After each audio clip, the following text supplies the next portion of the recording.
de la raza. El siguiente programa y los temas tratados en él son responsabilidad de su realizador. El informativo de Laboratorio Soluna. Mensajes, consejos y entretenimiento de la mano de la ciencia moderna y el saber popular.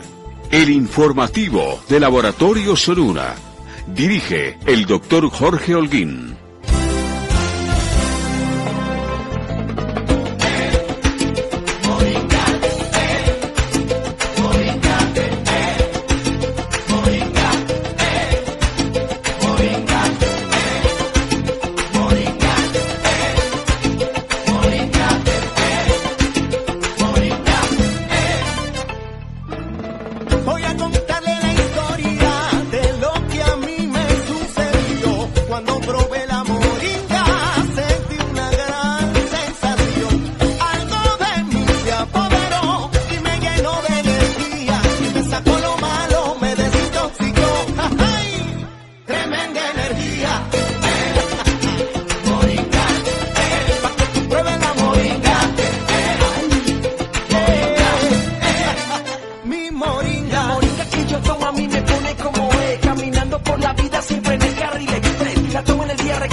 Un minuto, damos inicio al informativo del Laboratorio Soluna, La Voz de la Raza. Esta es la 1200 del AM. Igualmente, este informativo de salud se transmite en forma simultánea en internet, www.solunaradio.com. Mi nombre es Jorge Holguín Marín, yo soy el director de Laboratorio Soluna. En el control master está Wilson Restrepo Cano y les invitamos entonces a este programa que va hasta las 12 de la noche. El día sábado y el día domingo se hará la repetición de este informativo del Laboratorio Soluna de 3 a 6 de la tarde en www.solunaradio.com. Los viernes, como de costumbre, hoy es viernes 9 de abril del año 2021. Los viernes participan orientándonos, educándonos en salud, tratando temas diferentes desde hace mucho tiempo, los doctores Edier Velázquez y el doctor Juan Miguel Ruiz. Ellos laboran en el municipio de Bello, en el Parque de Bello, ahí en el edificio San Ignacio, consultorio 307, diagonal a la iglesia del Parque de Bello, que es la iglesia de Nuestra Señora del Rosario. Tienen un número de contacto que es el 319-588-0145. Pueden apuntar este número para que consulten, digamos, el tipo de servicio, la inquietud general que tienen y agendar una cita. Recuerden, 319-588-0145. Nos habían anunciado pues que traían todo un tema, una secuencia, y ayer habíamos anunciado que el tema de hoy va a ser nódulos tiroideos para, digamos, disminuir de pronto de temor que a veces cuando ocurre esto de los nódulos, pues hay una gran preocupación. No es para relajarse, pero muchas veces crea cierto temor, que es bueno consultar al médico para descartar cualquier situación que pueda llegar a presentarse y de repente pues prevenir. Es bueno saber qué es lo que uno tiene. Así que damos comienzo a esta participación. Doctor Edier, muy buenas noches. Buenas noches, doctor Holguín. ¿Cómo está? Desde la virtualidad hoy también por el toque de queda. Sí. Pero comprometidos con los radioescuchas para nosotros aquí, brindar las sesiones de educación que estamos dando los viernes acerca de las enfermedades más comunes. Que puede estar una persona en tratamiento de una EPS, entonces no saben qué le están tratando, entonces nuestra finalidad es orientarlos para que de pronto sepan un poquito sobre qué enfermedades que los tratan y no solamente tomarse un medicamento porque el médico le dice, sino de pronto saber por qué tiene un medicamento, un tratamiento, por qué le mandan un examen. Sí, hacer un acompañamiento, un seguimiento, claro, en todo momento, muy importante, y de pronto descartar esa preocupación que genera, digamos, un nódulo. Ahorita más tarde pues nos van a explicar sobre este tema. Muy bien, yo creo que también en este momento estamos conectados. No, todavía no nos hemos conectado con el doctor Juan Miguel Ruiz. Estamos pendientes, doctor Edier. Muy bien, claro, entonces, claro. ¿Cómo ven las cosas? ¿Cuál es la opinión suya acerca de todo esto? ¿Será que van a continuar los confinamientos? ¿Y es tan delicado esto como lo dicen en las noticias? Sí, probablemente pues se aumentaron los casos de COVID, entonces ya me han contado ya varios amigos que trabajan en ciertos hospitales de Medellín grandes y me han informado que sí, que están las urgencias a tope, en las UCI, entonces por eso están invitando a la gente, a la población para que se guarden, se cuiden, estén en cuarentena, en un toque de queda como para evitar que los hospitales se llenen de otros casos para los cuales no hay forma de atender. Entonces llegan personas accidentadas, por riñas, en fin, un sinnúmero de otras causas diferentes al COVID, también el COVID, pero entonces hay que evitar que los hospitales se llenen de otras enfermedades diferentes al COVID porque no están teniendo espacio para atender. Accidentes, todo este otro sinfín de cosas que pues se pueden dar con la gente en la calle. Claro. Pero sí se están llenando mucho los hospitales.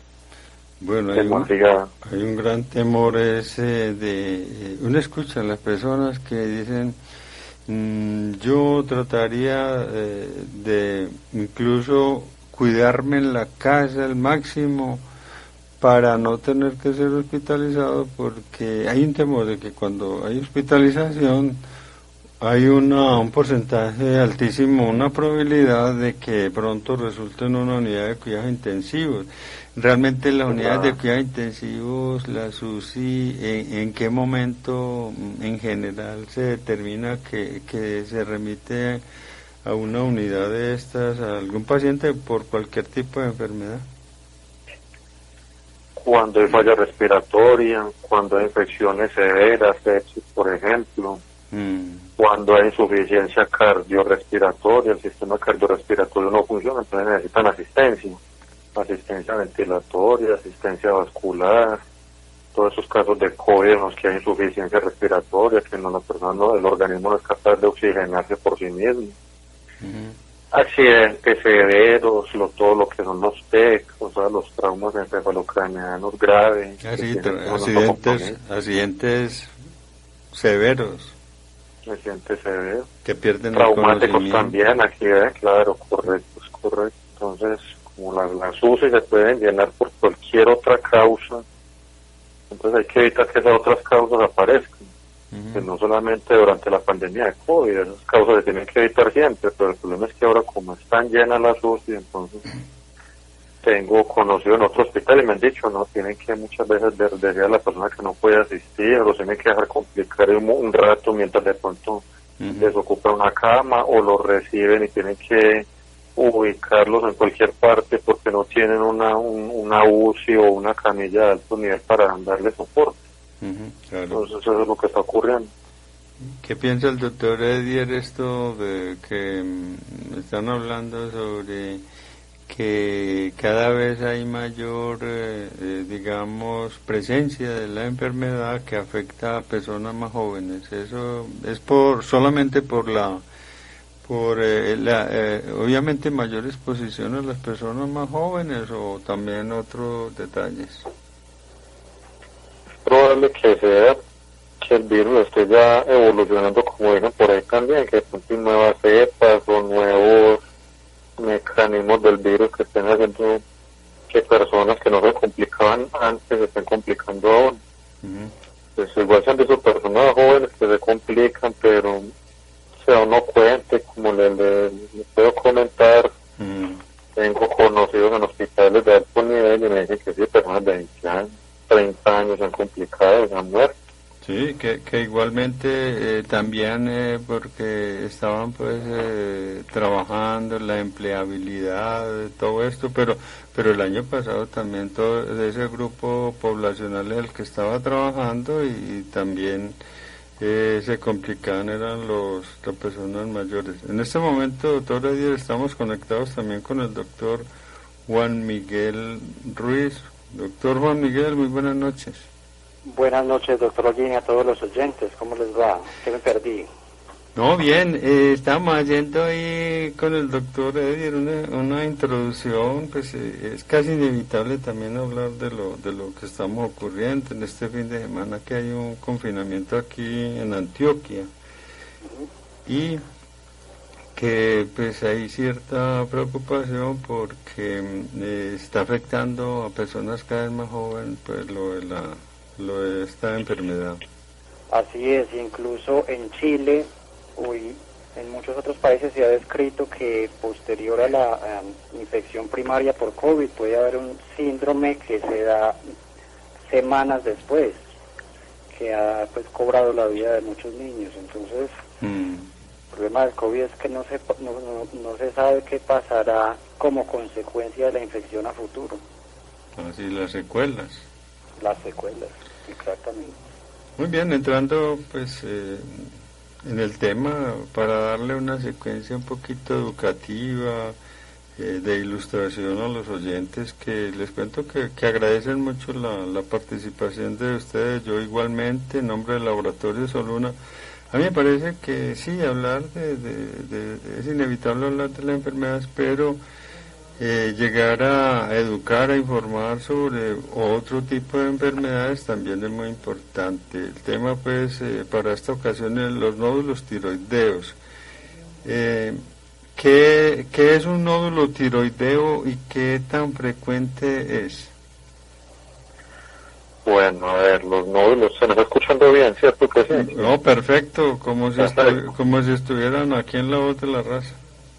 Éramos en la cadena. Sí, correcto. Bueno, los nódulos tiroideos son demasiado comunes, tan comunes que hasta un 50% de la población mayor de 60 años puede tener un nódulo tiroideo, palpable o no palpable, puede tenerlo ahí asintomático o que en algún momento de su vida se lo nota o el médico en una revisión por cualquier otro motivo se lo encuentra.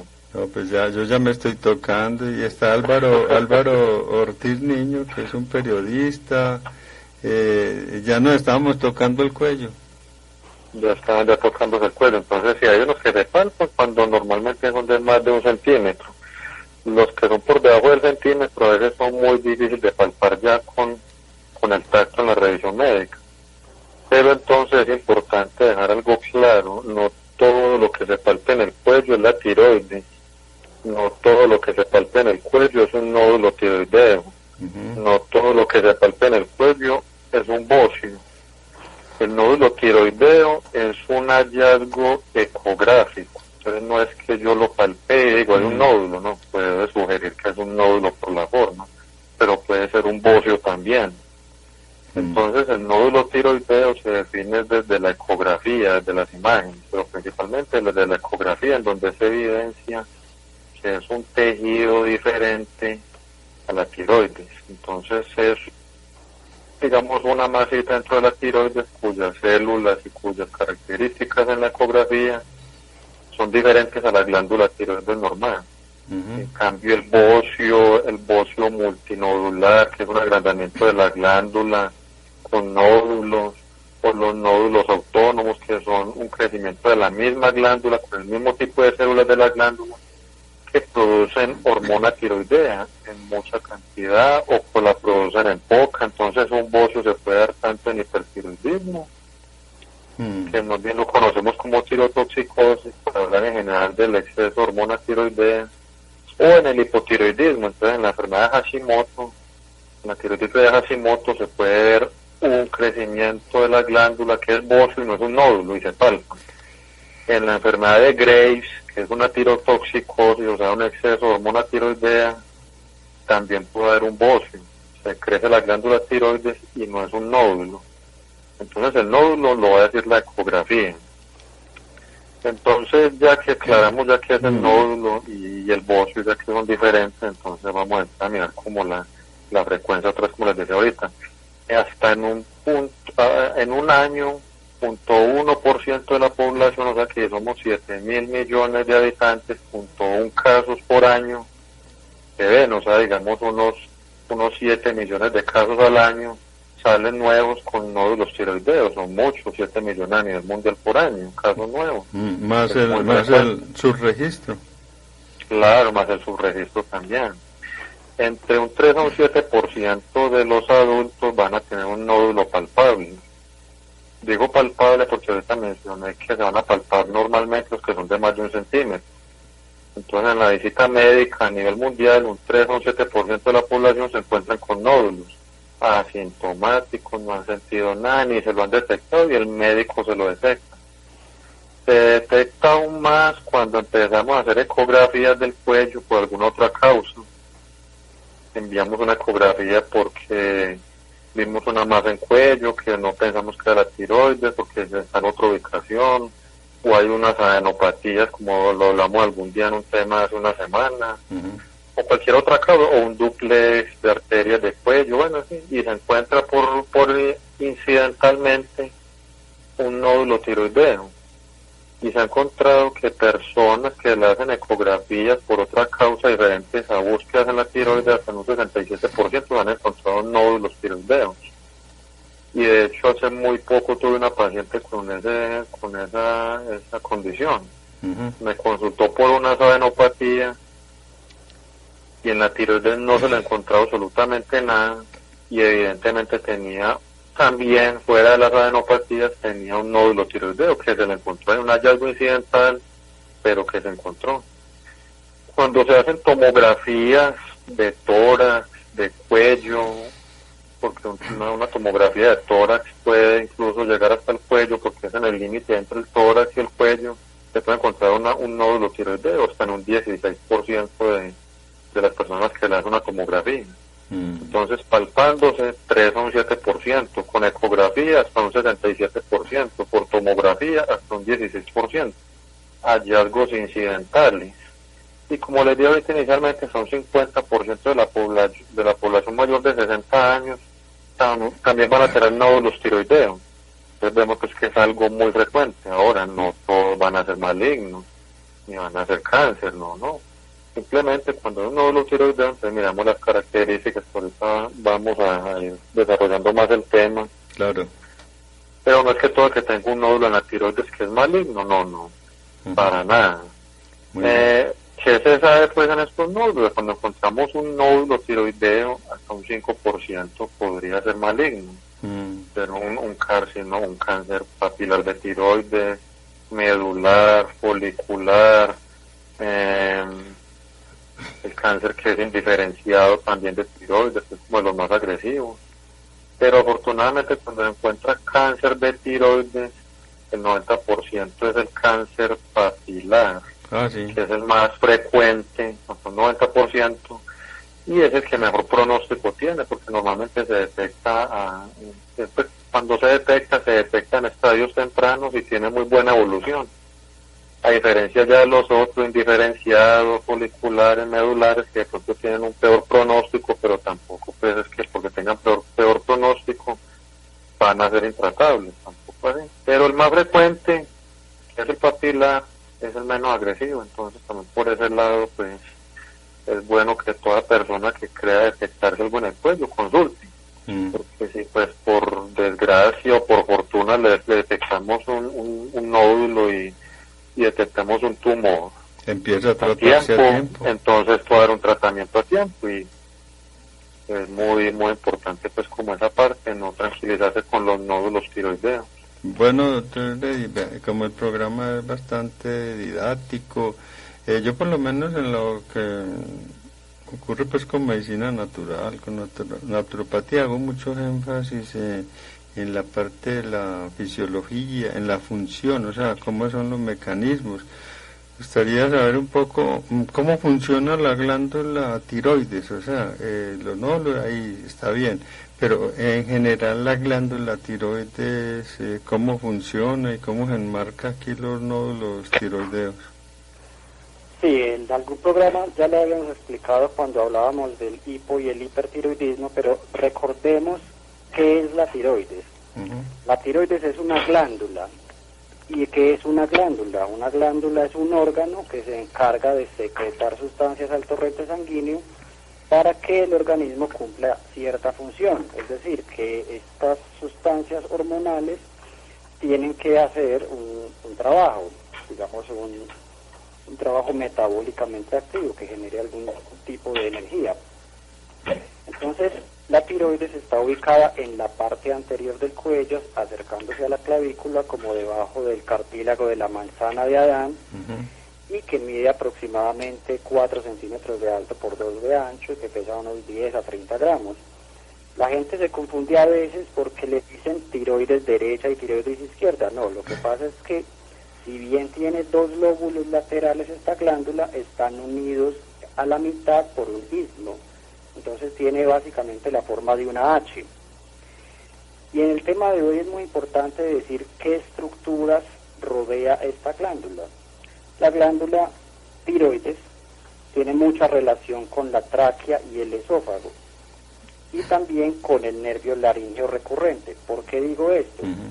Porque cuando hay crecimientos anormales o nódulos se puede afectar estas estructuras. Entonces, si afecta la tráquea puede haber una dificultad respiratoria, si afecta el esófago, que es el tubo digestivo, puede haber disfagia, que es dificultad para tragar.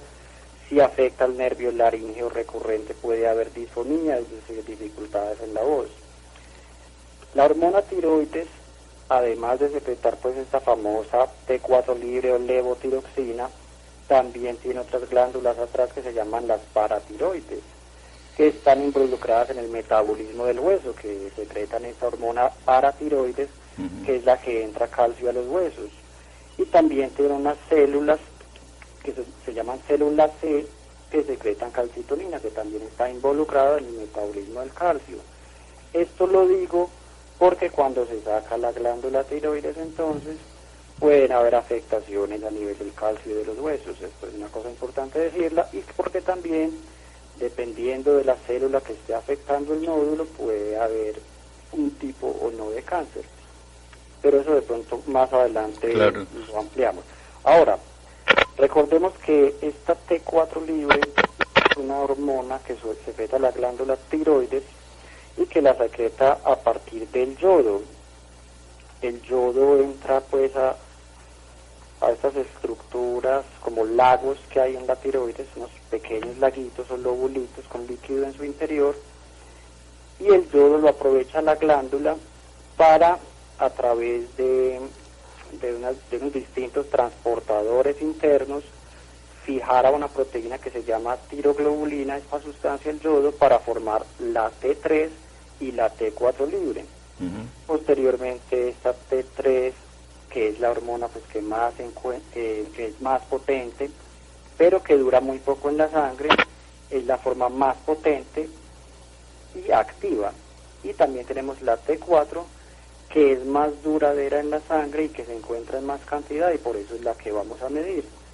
Y que estas hormonas tiroideas van con un transportador o un carrito a través de la sangre que se llama TBG, y que por eso entonces nosotros medimos niveles de T4 libre, y que esta hormona, digamos brevemente, esta hormona T4 libre, su expresión está regulada por una hormona que viene de la hipófisis, que se llama la TSH.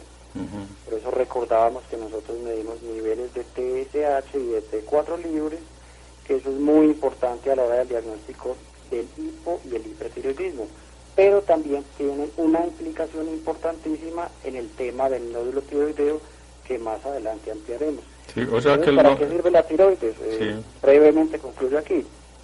Esa tiroides es esta glándula importante para el metabolismo, para que el corazón funcione bien, para el ánimo, para que el intestino vaya a una velocidad que corresponda, para la memoria. Es decir, una glándula muy importante para todas las funciones del cuerpo. O sea que los nódulos en un momento determinado pueden interferir en el buen funcionamiento de la glándula tiroides. Efectivamente, o también puede haber nódulos que secretan cantidad anormal de hormonas que se tienen que intervenir de manera diferente. Entonces, el nivel de hormonas es muy importante para el diagnóstico del nódulo, tiene implicaciones grandes. A esta hora ya muchos nos estamos preguntando cuáles son las causas de los nódulos tiroideos, porque uno cuando conoce las causas pues puede trabajar mucho, digamos, disminuyendo los factores de riesgo, en fin. ¿Cuáles serían las causas más comunes de los nódulos tiroideos?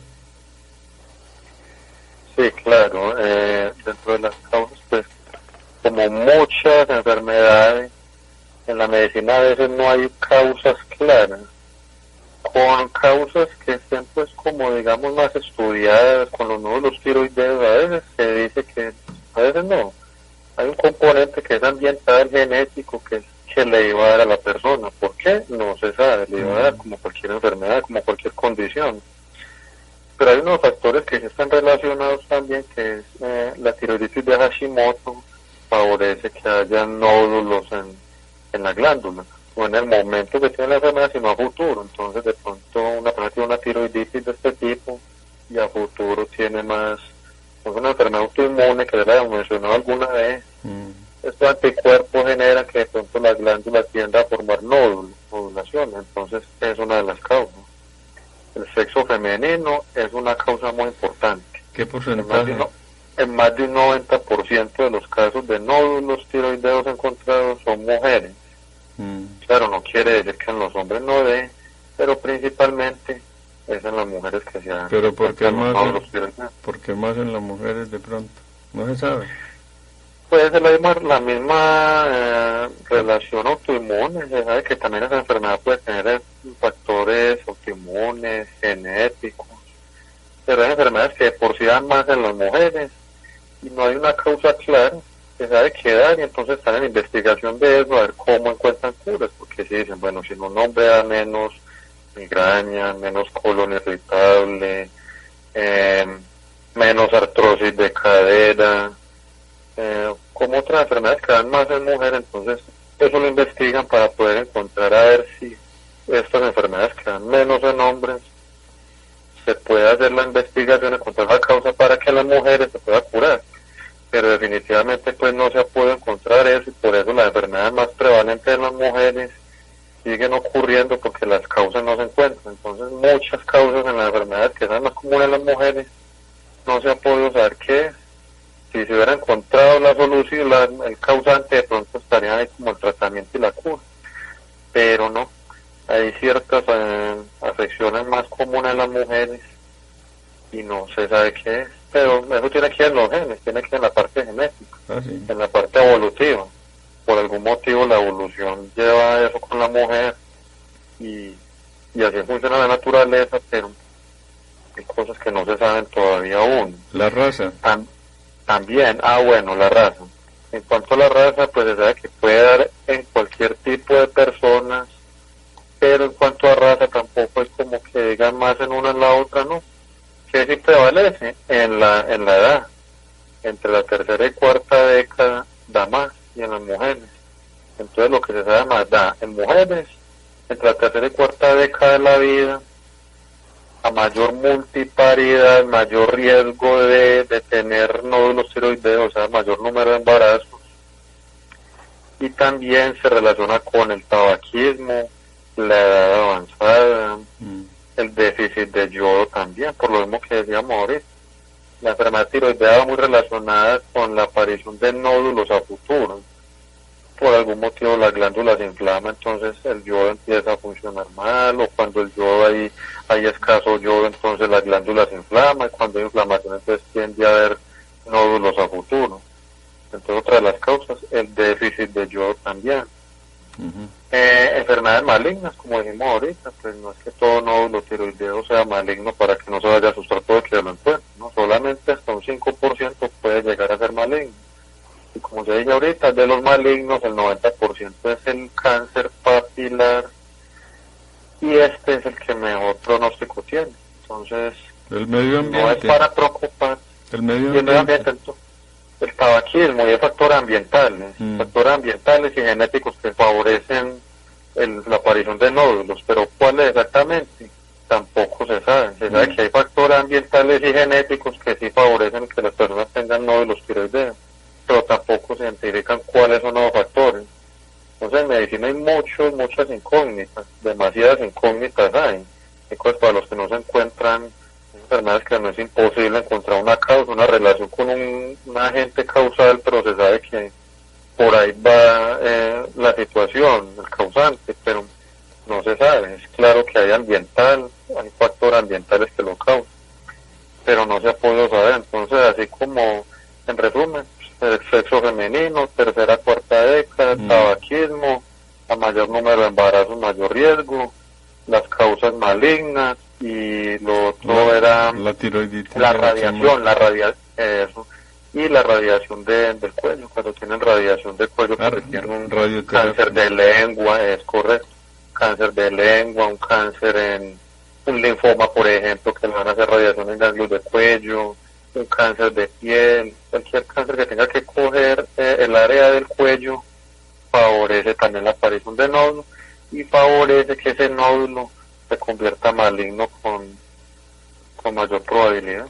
Para los por eso las personas que van a hacer rayos X normalmente deben ponerle un protector de plomo en el cuello para proteger la glándula tiroides.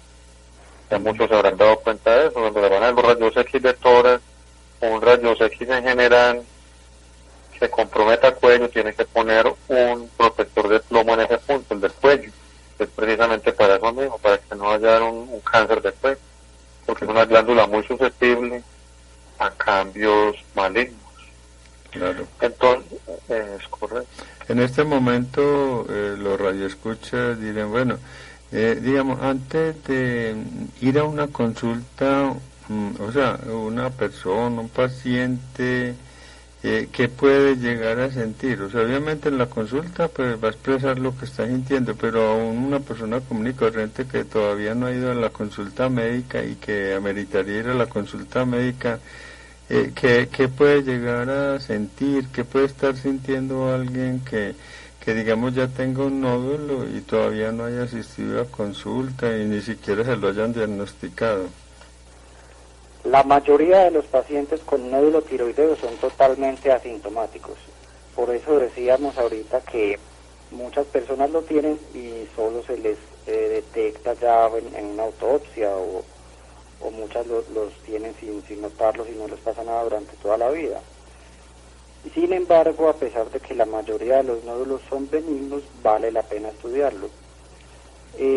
En las personas en las que sí se notan una masa anterior del cuello, es muy llamativo, es muy importante que nos cuenten si el crecimiento es rápido y si se acompaña de disfonía, es decir, de dificultades en la voz, porque estos son marcadores de que la enfermedad puede ser de cuidado, ¿cierto? Entonces, cuando el paciente va al médico, incluso siendo asintomático, es muy importante que el doctor haga una palpación de la tiroides.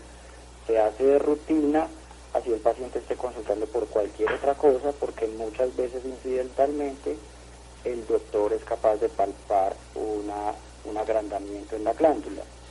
Entonces, cuando el paciente va donde el médico, preguntamos sobre esos factores de riesgo, a ver si no tiene también un antecedente familiar de cáncer de tiroides, o si en la familia también no ha dado una enfermedad que se llama neoplasia endocrina múltiple tipo 2, que también se asocia a cáncer medular de tiroides.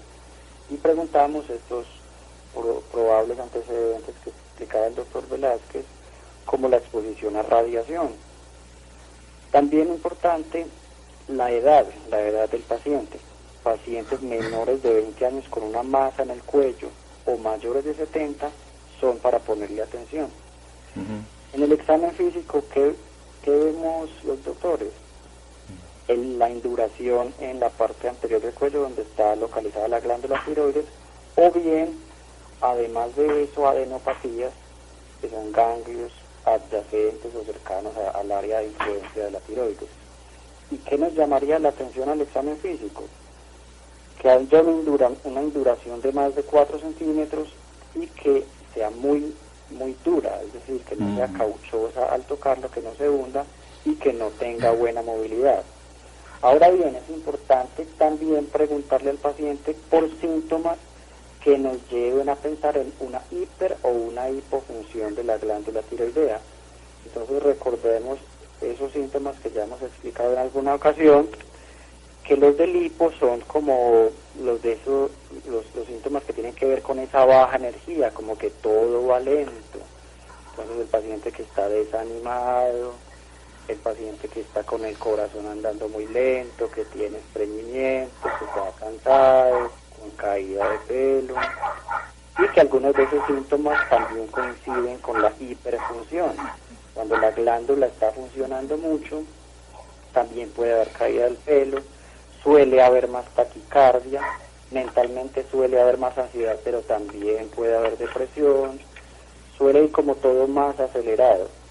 Entonces, a pesar de que muchos de los nódulos no tienen que ver con la hipo o hiperfunción de la glándula, es muy importante también tener en cuenta esos síntomas, porque el nódulo más síntomas de hipo o hiperfunción de la glándula pueden cambiar en mucho el abordaje que vamos a hacerle al paciente. Vamos a suponer que alguien tiene dificultades para tragar, para la deglución. No necesariamente va a ser un nódulo, pero ¿qué más podría ser si hay dificultades para tragar? Sí. Bueno, disfagia, no, pues probablemente pueda ser un trastorno digestivo. Muchas veces la disfagia tiene que ver con reflujo, y es que a veces sin el paciente darse cuenta en la mañana se le devuelve ácido gástrico hacia las cuerdas vocales. También cánceres de laringe, es decir, todo lo que haga una alteración o un efecto de masa en el área laríngea puede dar el síntoma de disfagia. Infecciones virales, sí, todo eso. Entonces es un síntoma que pueden compartir muchas enfermedades. Incluso, y algunas lesiones en el mismo esófago, todo esto. Por supuesto, así es. Bueno, ya llegó el paciente, empezó a tener como dificultades para tragar, en fin, o sintió algo, ¿cierto? O simplemente una revisión por prevención, por autocuidado, ¿cierto? Llega a la consulta donde el doctor Eddie, el doctor Juan Miguel. En esa cita, ¿qué se valora? O sea, porque yo sé que alguien va a consulta y hacen unos exámenes, pero para conocer en detalle qué se valora, porque se hace una anamnesis, en fin, y muchas personas dicen, no, eso me preguntaron de todo, en fin, pero cuando uno lo escucha a ustedes, esa valoración, qué es lo que se hace y por qué la hacen, ya una persona dice, no, era necesario hacerlo. ¿Qué se valora en una cita médica? Bueno, yo he mencionado mucho en nuestras charlas que hemos tenido los viernes que me gusta mucho ver la actitud del paciente desde que entra, desde que lo ve de lejos incluso. Estamos en un segundo piso que parecía, estamos en un tercer piso que parece un segundo, a veces uno da... Sí. Estamos en un tercer piso que realmente es un segundo, tenemos una ventana y por ahí por la ventana uno muchas veces ve el paciente que llega, porque llega el carro cuando el paciente va a bajar, entonces muchas veces uno la oportunidad de ver al paciente desde que se baja del carro, desde la ventana. Me gusta a mí mucho ver la actitud que tiene, la energía, la forma de caminar, la cara, las expresiones. ¿Por qué? Porque una persona cuando llega la consulta, si uno logró determinar todo esto desde un principio, cuando le comenta a uno dice, bueno, la persona me está refiriendo esto y yo lo vi dentro de tal manera, su actitud, su ánimo. ¿Por qué? Porque en personas que consultan por problemas de la tiroides, ya aquí el doctor Juan Miguel pues mencionó como la sintomatología que hay. Entonces uno ve una persona con exoftalmos, que son, digamos, pues como la gente dice, los ojos salidos, caminando lento, desanimado, de pronto hinchado, de pronto subidito un poquito de peso. Por el contrario, se lo encuentra uno sudoroso, agitado, ansioso, que no se halla. Entonces dice uno, bueno, de pronto aquí hay problemas tiroideos. Otros simplemente no sienten nada, porque la gran mayoría de los nódulos, como en ahorita, son muy comunes. Que hasta los porcentajes que digamos, en un 50% de la población mayor de 60 años tienen nódulos tiroideos. Entonces, si eso fuera así, entonces todos los mayores de 50 años, de 60 años, tendrían síntomas de la tiroides, y no es así. Pues la gran mayoría son asintomáticos, y muchos llegan a la consulta es porque se estaban abotonando la camisa, se estaban echando una crema en el cuello, se estaban afeitando y de pronto notaron una masita. O revisándolo uno en la consulta médica por cualquier otro motivo, porque uno tiene que revisar todo, se encuentra alguna masita en el cuello sospechosa.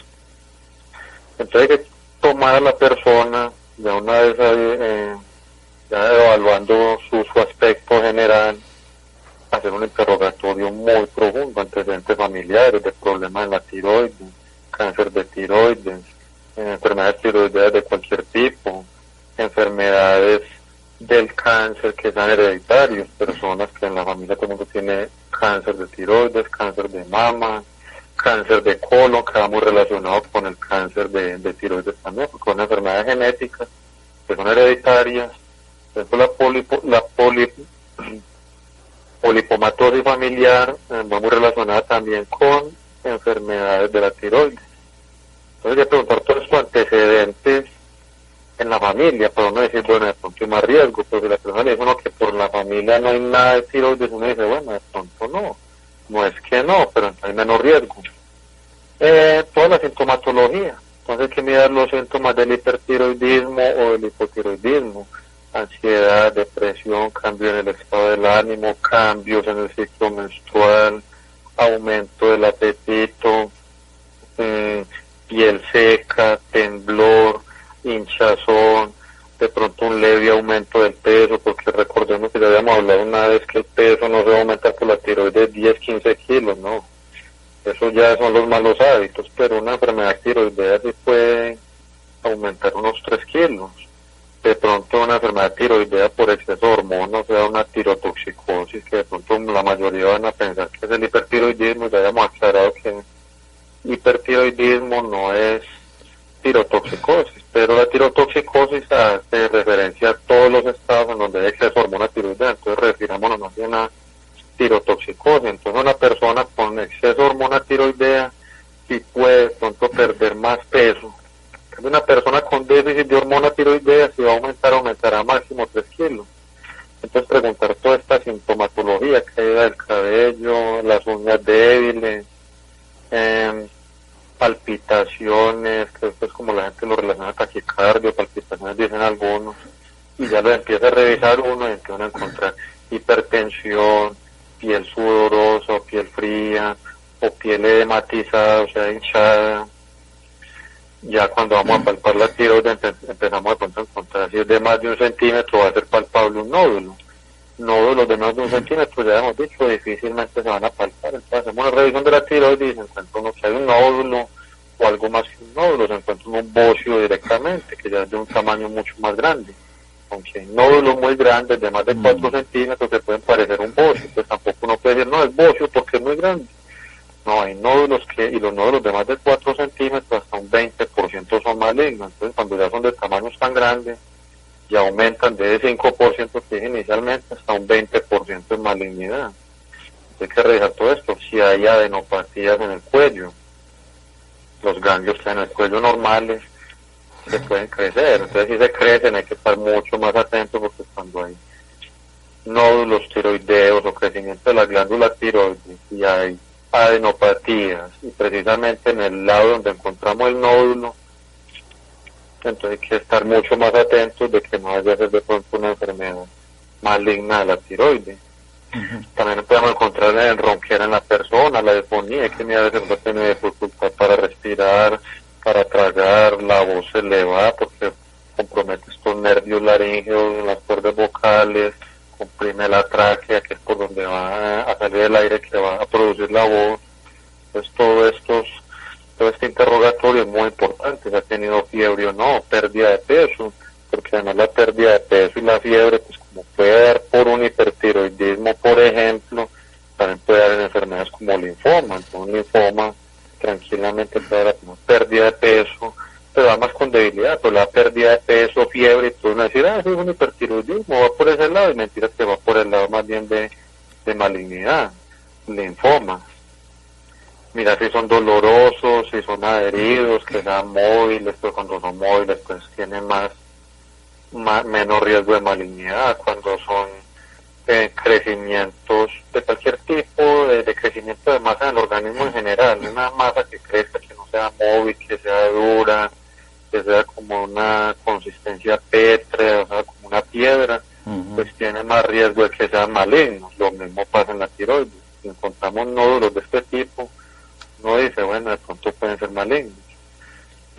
Como se ven casos, muchos casos ya que hablamos que los nódulos tiroideos, la mayoría son asintomáticos, muchos llegan es con la tomografía en la mano. Me hicieron una tomografía de tórax y como ya dije, el tórax limita con el cuello, entonces muchas tomografías de tórax van a mostrar la glándula tiroides, y una glándula tiroides muy crecida puede ir al tórax incluso, expandirse hasta el pulmón, llegar hasta allá. Entonces nos encontramos en una tomografía, unos rayos X, en una ecografía, un nódulo. La persona dice, vengo aquí porque me estaban estudiando otra cosa y me encontré eso. O le traigo un examen de tiroides, que normalmente los nódulos ahí se relacionan más con tiroides suprimida. Es donde entonces uno mira ya un nódulo, una tiroides muy bajita. Entonces hay que empezar a pensar ya en nódulos que sean productores de hormona tiroidea, nódulos autónomos, por ejemplo, adenomas tóxicos. Entonces estas tiroides, pues normalmente cuando una persona lleva un examen de TSH que está suprimido bajito, 0.000, normalmente estas personas casi siempre van a gammagrafía. Claro, ahora dirán las personas, pero yo fui a la IPS, me encontré tiroides bajitas, me mandaron el medicamento y no me mandaron nada. No, inicialmente mandan la ecografía y de ahí para allá cuando se confirma que es un nódulo, porque hay que confirmar como que sea nódulo, o que sí sea pues un agrandamiento de la glándula tiroides, porque no todo lo que crezca en el cuello es tiroides, entonces confirmarlo primero con imágenes. Normalmente todas esas personas terminan en gammagrafía, deben terminar, sino como son procedimientos tan costosos, demoran mucho y la persona muchas veces se le tiene que dar el tratamiento antes de la gammagrafía, porque entonces no vamos a esperar a tener un resultado para dar tratamiento. Pero normalmente todas las personas con nódulos tiroideos y TSH suprimida terminan en gammagrafía. Entonces, en la cita médica hay que valorar todo esto que he mencionado, los exámenes que traen, hacer los exámenes de la función tiroidea y otros exámenes que vamos a ir mirando a medida que desarrollemos el tema, que hay que enviarle también a la persona. ¿Cuándo es más común encontrar nódulos tiroideos? ¿Cuando está asociado a hipertiroidismo o a hipotiroidismo? Bueno, entonces como mencioné ahorita, el hipertiroidismo, o en este caso englobémoslo dentro de la tirotoxicosis que ya he mencionado, que es para coger el término grande del exceso de hormona tiroidea, puede estar relacionado con nódulos, pero son nódulos de la misma tiroides. Entonces, como dije ahorita, nódulos tiroideos y bocio no es la misma cosa. Entonces, cuando encontramos en la tirotoxicosis, por ejemplo, en el hipertiroidismo por la enfermedad de Graves, encontramos una glándula aumentada de tamaño, pero toda esta glándula es tejido, son células de la tiroides. Si no es enfermedad de Graves, podemos encontrar también un hipertiroidismo por bocio multinodular tóxico. Entonces un bocio tiene muchos nódulos, pero que siguen siendo células tiroideas. Entonces no es un nódulo solamente, sino que es un nódulo, pero es dentro del bocio. Entonces, cuando nos referimos a nódulo, más bien nos referimos como a lo que es diferente al tejido tiroideo. Pero entonces la persona va a decir, no, pero me encontró un hipertiroidismo y sí tenía un bocio multinodular. Entonces esto también se llama bocio multinodular, pero estos nódulos son asociados a un bocio o adenomas, que también son, digamos, tumoraciones que salen en la glándula, pero son más tejido tiroideo. El nódulo es un tejido diferente a la glándula tiroidea, y de hecho por eso muchos nódulos tiroideos, cuando son solamente nódulos, no afectan la función tiroidea.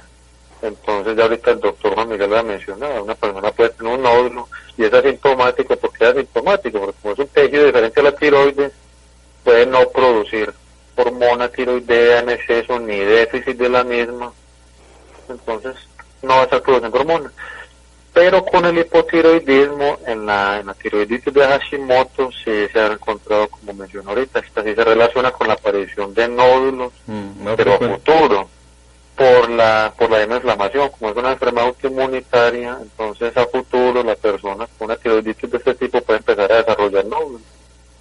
Sí, son pequeños, normalmente cuando son menos de 1 centímetro, son quísticos, no crecen, pues no hay ningún problema. No es que los nódulos tengan pues como algún problema grave, simplemente hay que descartar que no vaya a tener una malignidad. Claro. Eso es lo que pasa con los nódulos. Yo quiero aclarar aquí que los nódulos, como explicaba el doctor Edier, son tejido diferente a la glándula, pero si son funcionantes, es decir, si producen hormona tiroidea, eso es una buena noticia. Eso quiere decir que tienen muy baja probabilidad de ser malignos. Si no son funcionantes, tienen más probabilidad de ser malignos, pero tampoco es que sea tan alta. En todo caso, a pesar de que no es alta la probabilidad, vale la pena estudiarlos. Claro. Quería preguntarles, bueno, llega un punto donde a lo mejor es bueno ordenar exámenes. ¿Cuándo se ordena exámenes? Y de ordenar exámenes, ¿cuáles son los exámenes que se ordenan? Bueno, cuando al paciente le palpamos una bola en la zona de tiroides,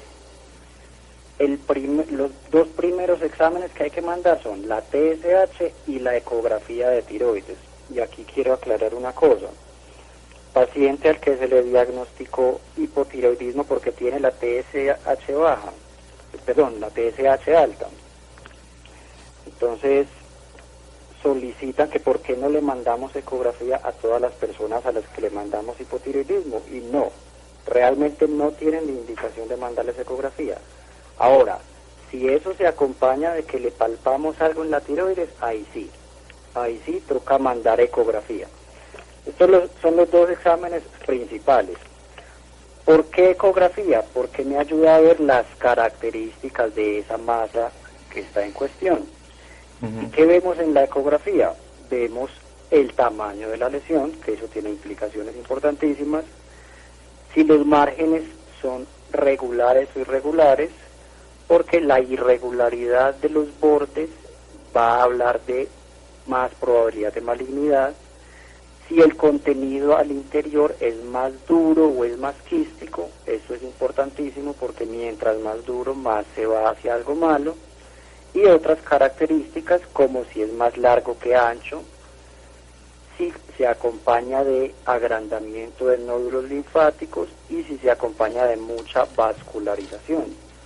Todos estos son datos del nódulo que nos va a llevar o no a la necesidad de tomar una biopsia. Entonces hay un puntaje que se parece mucho al puntaje de las mamografías, pero en el caso de la tiroides se llama TRAS, y según la puntuación y el tamaño del nódulo y los nódulos linfáticos, uno decide si manda a biopsia o no. ¿Y por qué importantísimo la TSH?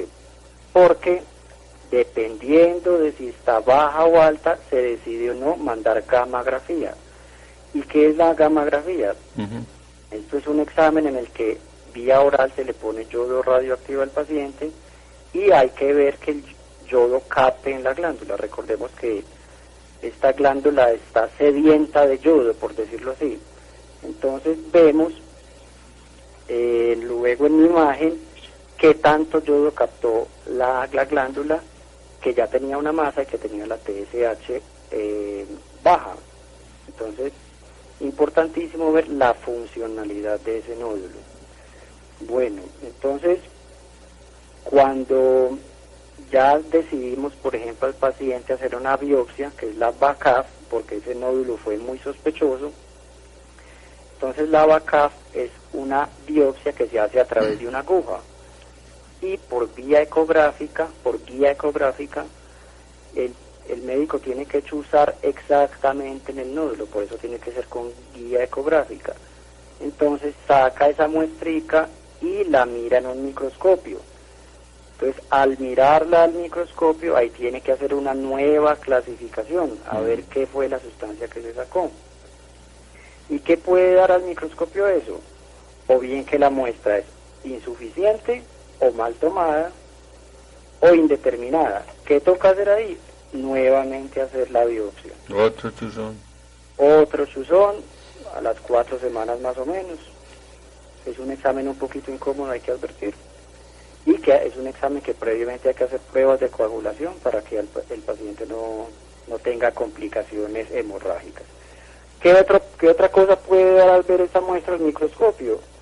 Que sí sea sospechosa, y si es sospechoso, se definirá si se hace seguimiento o si se hace operación. También puede dar la muestra que sea ya positiva, o sea que ya sea sugestiva de cáncer, lo cual se definiría probablemente una cirugía, y también la muestra puede dar negativa. ¿Y en qué caso se usa otra clase de imágenes, como la resonancia y la tomografía? Esa ya es más para tomar decisiones quirúrgicas. Claro.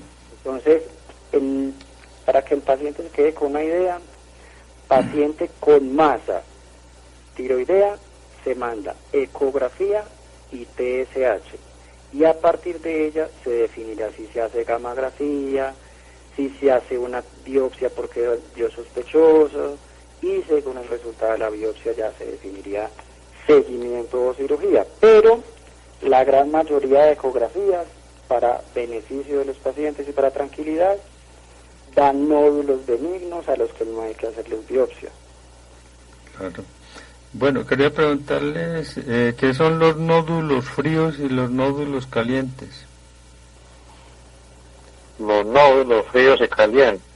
Bueno, listo. Entonces, cuando hablamos de los nódulos fríos y calientes en la tiroides, nos referimos a aquellos en los que llegó un paciente con una TSH suprimida, o sea bajita, o sea en 0.0, ponga los ceros que quiera en adelante. Un poco de ceros, ya los pacientes ya se estarán identificando allá, yo tengo la TSH en 0.0. Bueno, estos pacientes cuando llegan con la TSH suprimida, que hay que empezar a buscar nódulos en el cuello, o sea que los palpemos, o sea que los encontremos por ecografía. A estos pacientes normalmente, como ya dije ahorita, terminan en una gammagrafía, a ver si es que hay un nódulo allá que está produciendo una alta cantidad de hormona tiroidea. Cuando hacemos la gammagrafía, le damos a la persona una carga de yodo radiactivo. ¿Radiactivo por qué? Porque ese yodo tiene que ir marcado, tiene que ir con una marca que es la que se va a detectar cuando se le hace el examen de imagen. Entonces cuando le hace ese yodo se deposita en la glándula o puede no depositarse. En el caso en el que la glándula tome todo este yodo radiactivo, un yodo ya que se le dio con una marca, y al hacerle la imagen sale la glándula tiroides con el yodo allá, ¿qué puede uno decir? Que es un nódulo caliente, o sea que captó pues el yodo radiactivo.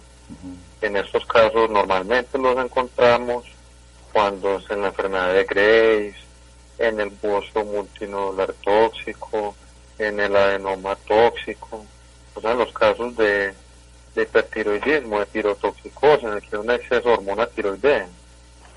Esto es bueno, ¿por qué? Porque ya ahorita aquí el doctor Juan Miguel lo había mencionado.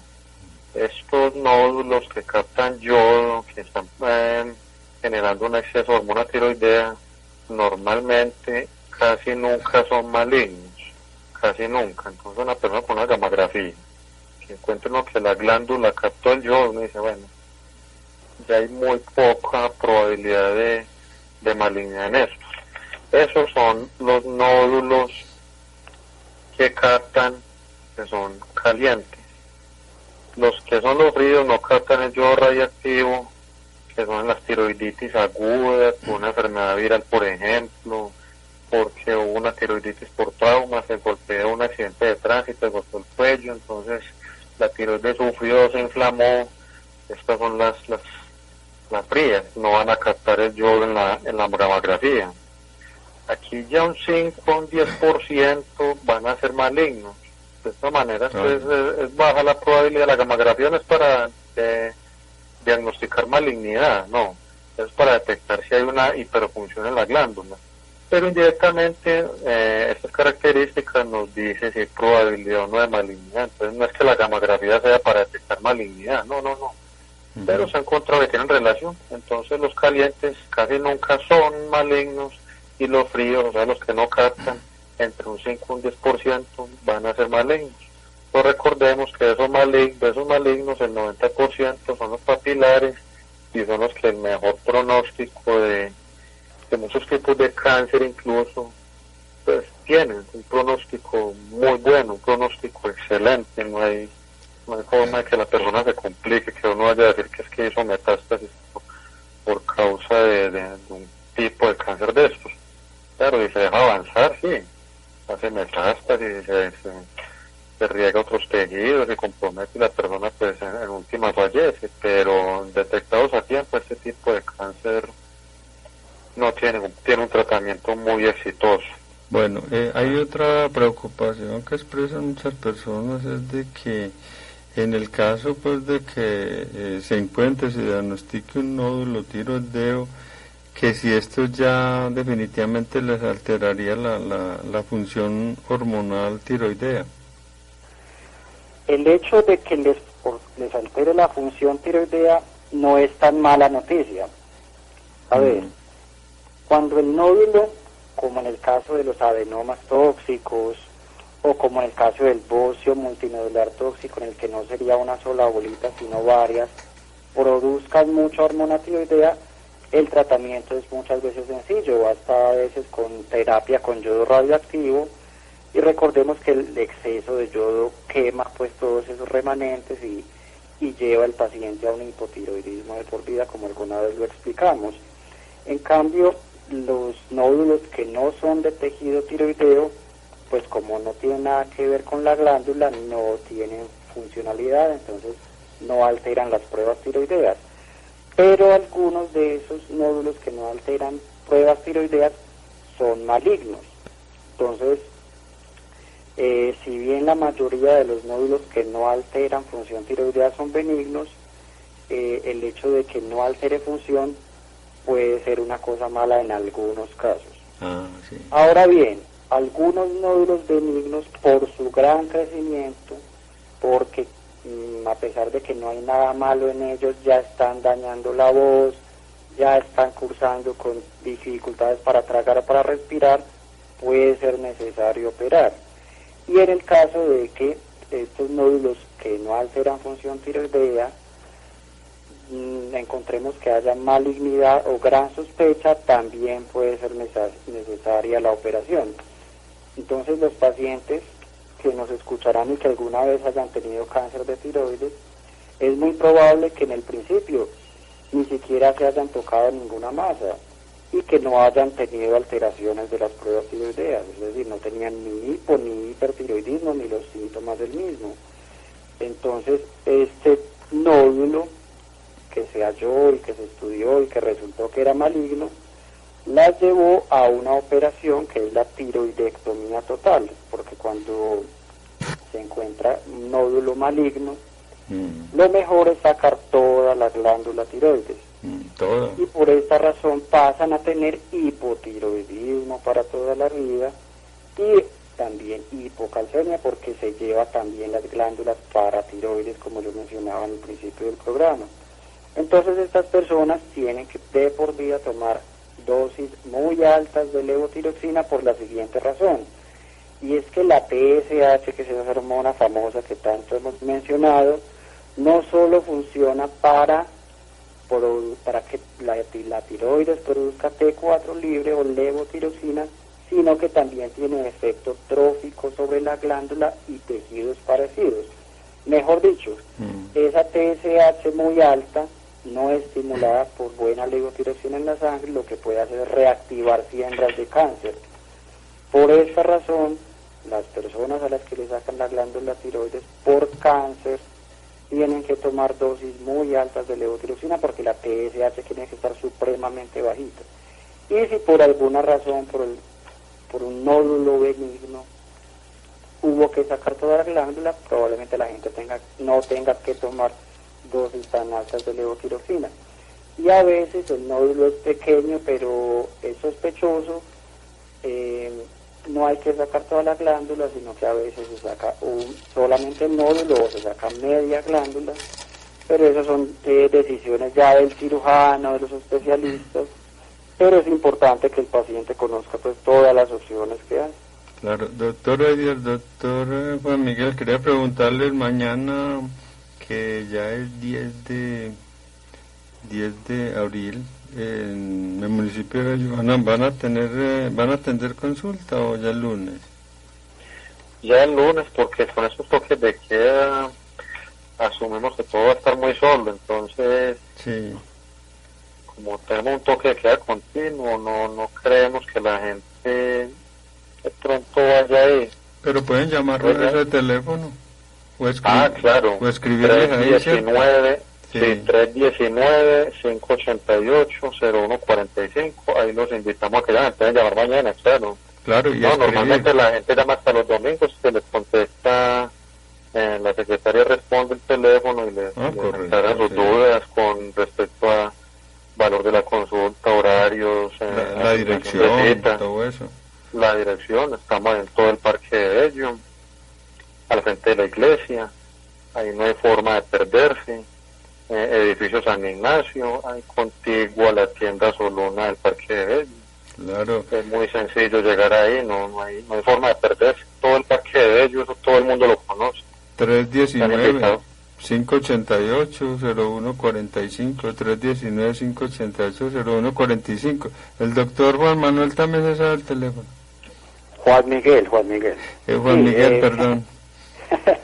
319-588-0145, y recuerden a nuestros pacientes, nosotros aquí brindamos educación, no les decimos toda esta información para que ustedes aprendan esto, sino para que aprendan a descubrir algunos de estos síntomas y algunas de estas situaciones para que se animen a consultar.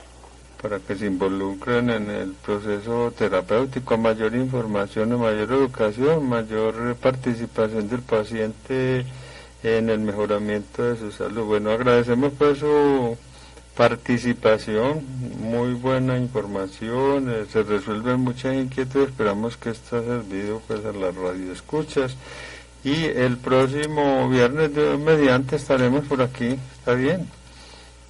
Esperamos claro que sí. Bueno, muy buenas noches y buen fin de semana, muy cuidadosos con todo, muy bien. Igualmente, doctor, bien, gracias. Con mucho, vamos a noche.